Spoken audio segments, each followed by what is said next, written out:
Mitten im Wald von New York verbirgt sich ein Wasserfall, der etwas Unmögliches zeigt.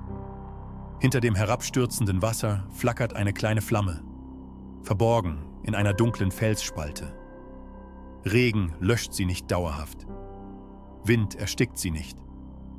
Besucher stehen davor und fragen sich, wie Feuer unter Wasser existieren kann. Lange wirkte es wie ein Naturparadox. Doch die Erklärung liegt im Gestein selbst. Aus einer Spalte im Schiefer tritt natürliches Methangas aus. Wird es entzündet, brennt es hinter dem Wasserfall weiter, solange das Gas strömt. Kein Mythos, sondern Geologie.